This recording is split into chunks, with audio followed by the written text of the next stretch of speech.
All right, guys, what's going on? Welcome in. So first things first, I actually did recorded a video with Tyson from Let's Talk Jets Radio, and I'm going to post that at the end of this one because I woke up and, personally, I thought, once this Rodgers trade got wrapped up, the amount of rumors and reports were going to slow down.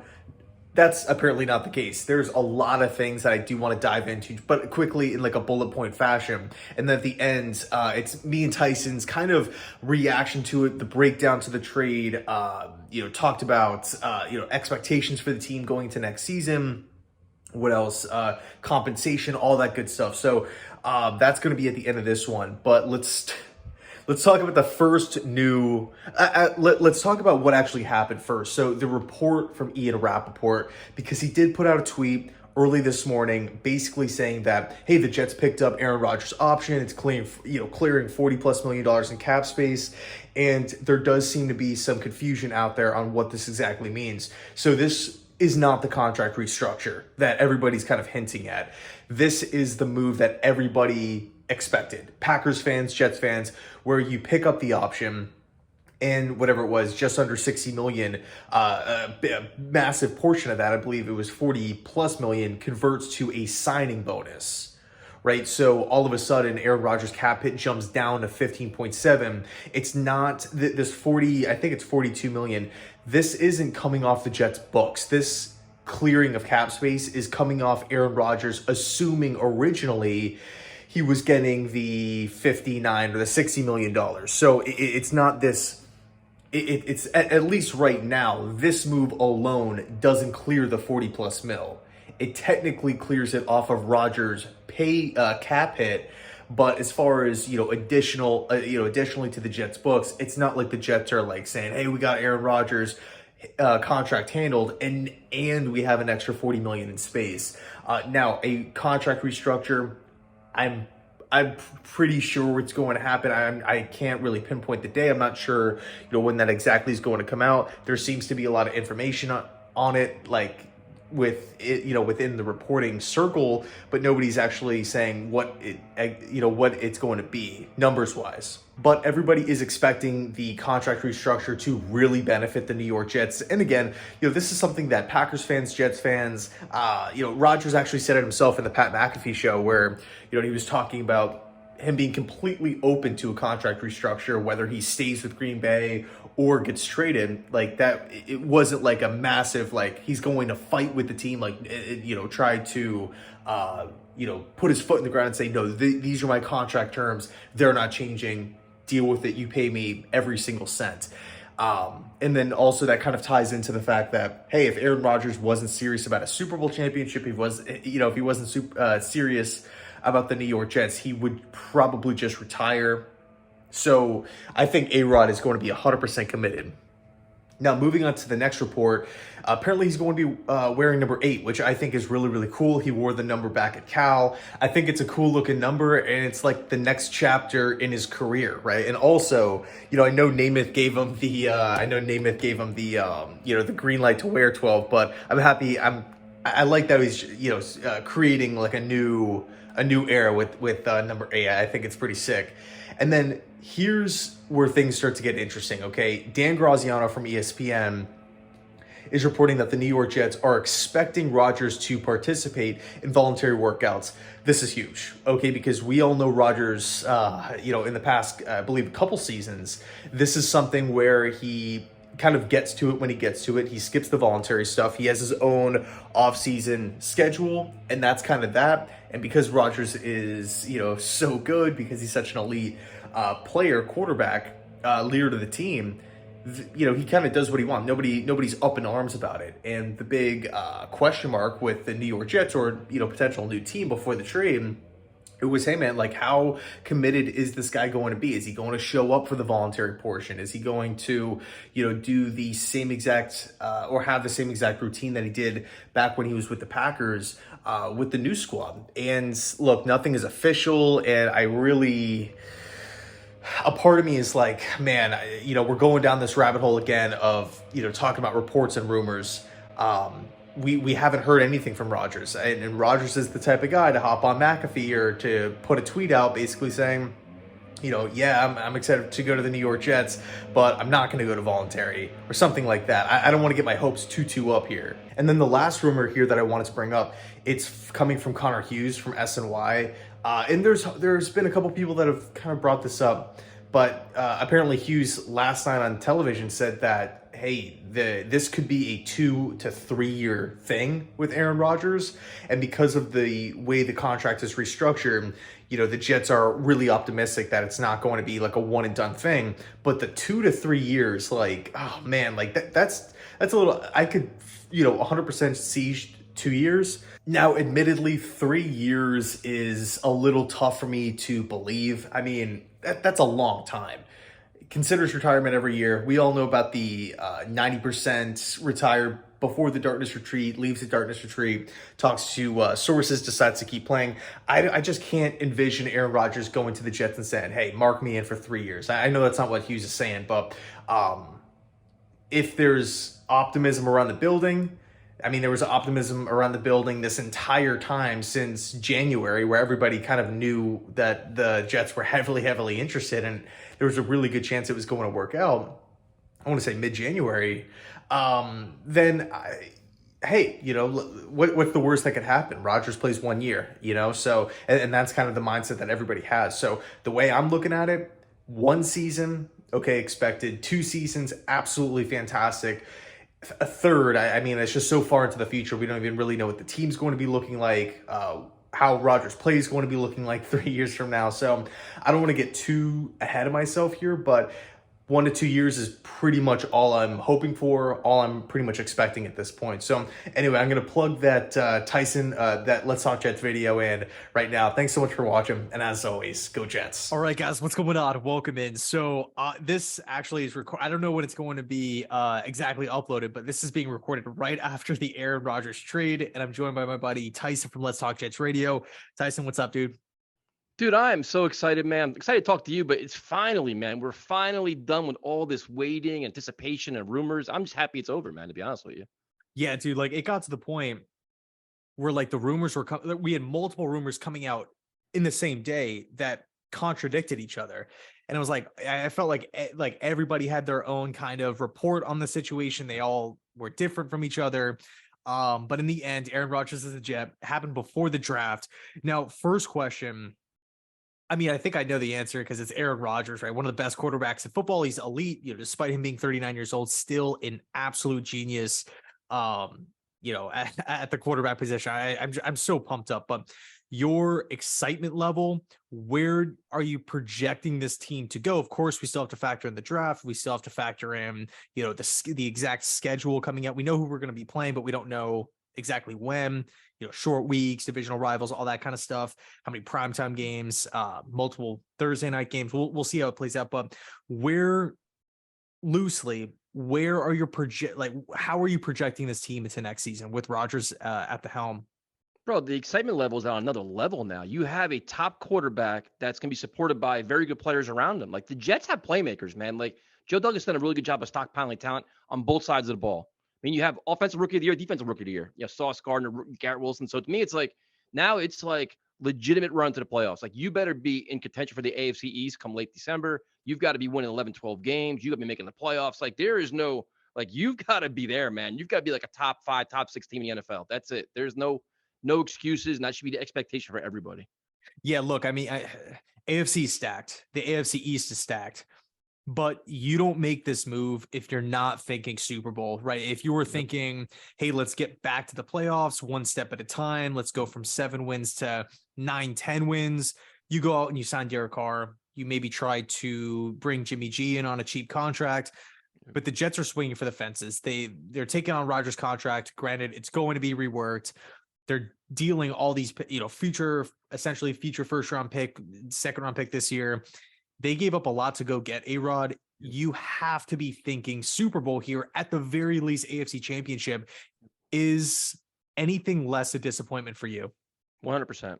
100%, dude, because you're like, I'm hoping he plays 2 years because this is truly a 1-year shot. I mean, you've got to get there. You have to, because next year you're sitting at what? Looking at Zach Wilson, your first round pick is going to be gone for most likely. So then you're going to try to find a quarterback with no first round pick, and you have Zach Wilson in the mix. So if it's only a 1-year deal, you better make it worth it, dude. You've got to be there. I think it's like, to me, honestly, it's probably championship game is probably my expectation. And the only reason why you want to, obviously, Super Bowl, obviously, but you mentioned it, dude. The AFC is stacked, dude. And it's like, it's his first year here. Like, obviously, you want to have that Tom Brady magic where he went down to Tampa and just made that run. But it's like, you're asking for a lot with a team that's never won. Like, they don't have that pedigree right now. But, dude, that's got to be at least championship game. It's got to be. And anything less than that, like, winning 9 games, struggling, not scoring any points, looking lifeless, all that's unacceptable at this point. 100%. Yeah. And funny enough, I'm actually, I live in Tampa for those of you guys who don't know. And and so the first year I moved here was Brady's first year in Tampa, and the city was just like absolutely electric. And, the Super Bowl championship, like, man, just the thought, the mystique around the Buccaneers organization completely changed. And granted, they weren't, necessarily a dumpster fire before Brady, but they were, they had the first overall pick with Jameis Winston. It didn't really work out. It was coach after coach after coach. And something about Brady, future Hall of Famer, one of the arguably the best quarterback of all time, steps in the building, everything changes literally in a year. And the Jets are kind of hoping, look, you can even make the same argument with Matt Stafford with the Rams. Hits LA, gets a Super Bowl championship. So it's been done. Granted, it's not the same exact situation, and both of those teams, of course, played in the NFC. But man, I'm looking at how the Jets projected in next season. I like excitement levels of 10. Like, it's got to be a 10, right? It has to be. I mean, there's just too much talent, and it's like they were a quarterback away. I mean, they were a very good team last year, and they should have did a lot more damage than they did. They fell apart towards the end, but in those games, that's when a guy like Aaron Rodgers raises the level of everybody. He makes that throw, he makes that play, he makes that check down, he changes the call, he tells his coach, "Hey, this is what I see. Fix this, do that." Like, that changes everything, dude. To have that level of talent and intelligence on the field guiding your team changes everything. You're a contender. It's just, and then the energy, like, you see the players on social media, dude, Breece Hall, Garrett Wilson, they're chomping at the bit. Their level of excitement, they have something to believe in now. Like, belief is a dangerous thing when you have a very good, talented team. So, I mean, it's exciting, man. I can't wait, to be honest with you. Yeah, man. To be honest, like, thinking about Rodgers, like, at training camp, like, wearing number 8 for the Jets, like, it doesn't see, like, I can't even picture it. Yep. Like, I still, like, even though it's official and everything like that, like, I still can't picture him like legitimately in a Jets uniform. Like, this could be like I was joking around, before in the video that I did. And I was like, today could be the day that everybody looks back on, like Monday, April 24th, whatever, 2023. And it's like, this is the day that the narrative with the New York Jets franchise changed, right? This, like, a Super Bowl is not just some, hypothetical, like, maybe it'll happen. Probably not. It's like a joke to everybody. Like, no, it's like legitimately on the table here. Like, it could happen. But let me ask you this, 2 sides of the coin. Do you think the Jets gave up a bit much? I mean, I've seen social media just, ripping Joe Douglas apart. The Jets got fleeced. The Jets got completely ripped off. I do think the Green Bay Packers personally made away really, really good. I think if I'm a diehard Packer fan right now and I'm looking at the list of stuff that I got back in return for a guy that did not want to play there, for a guy that wasn't going to be a Packer, and understanding that you have another team on the other end that's taking all of the money and, like, just, getting rid of it all. Of course, you got the dead cap hit. I mean, I'm looking at all these assets. I'm thinking, like, hey, we made, like, this is flat out awesome. But I don't think the Jets got fleeced and got, like, completely manhandled by the Green Bay Packers organization. I do think, again, Green Bay did a really good job, but I wouldn't say that the Jets are, like, coming out of this thing, like, humiliated. What's your take? I mean, I like the compensation. I think both teams won, dude. The Packers got rid of a guy that didn't want to be there. They got compensation. They got rid of that contract. The Jets got a guy they desperately needed. The pick that the compensation that's going to bother everybody is the pick next year. It's a conditional 2nd round pick. And it's like, we talked about this earlier, but it's just like the level to get to the 1st round pick is very achievable. 65% of your snaps. Like, I wish it was tied to a playoff spot, something a little bit more harder to reach than just playing football, playing 65% of snaps. Because that 1st round pick bothers you, especially if he doesn't play 2 years. If he plays 2 years, you know what? It's the first. I'm cool with it. That's the kind of thing where it's like, you're giving away all this compensation for a 1-year guy that you better make a Super Bowl then, because if you don't, next year we're talking about no 1st round pick, and then you got to go get Zach Wilson playing, or you got how you finding a quarterback. So I think both teams won. The Jets desperately needed this. He's a face of the franchise, he's a leader. the best chance to win since probably 1999, 1998, right? That's the price you got to pay. They swung big, they got it. Sometimes, and you're not gonna get them for free. Everybody wants Joe Douglas to fleece them like they fleece the Seattle Seahawks. You're not doing that because there was so much attention on this trade. You have Joe Douglas at a party in New York talking about he's coming here. You have players recruiting him. Like the Packers couldn't get fleeced. The Packers weren't going to look bad because the world is watching them, right? They just couldn't. So they had to hold their ground. And the Jets were in the same boat because the Jets couldn't screw this up because there'd be egg on their face. But you just said Aaron Rodgers is your guy. Now you're not going to get him. So you know what I mean? Like they're both teams are in a tough spot. I think they both won. I understand the criticism of the Jets. The Jets always get criticized. But before you rip them, let's see what happens with his contract, and let's see what happens next year. Let's see if he even plays next year. If he does, it changes the narrative, I think, a little bit too. Yeah, 100%. I mean, at the end of the day, the Jets are walking away with one of the game's best quarterbacks, not only just today in the league today, but of all time. First ballot Hall of Famer, no questions asked. And that can't be understated. I think for me, though, just trying to look at everything as unbiasedly, as objectively as possible. You said it. I mean, it's the condition on the future pick because the 65% of the snaps is pretty damn achievable. Like that's hardly any time. Like for me, it's like, okay, let's talk about retirement first. That's the number one condition. Like is if he's only going to be playing 1 year, that's my number one condition. If it's not going to be that, then let's tie it to success. If it's not going to be that, we can talk about the snaps, but let's set the number at 95, 90, 85, 65 is pretty low, man. Like I was a little we talked about it before, but I expected a second round pick to go. I expected maybe a pick swap, like a late round pick swap, not a big deal, whatever.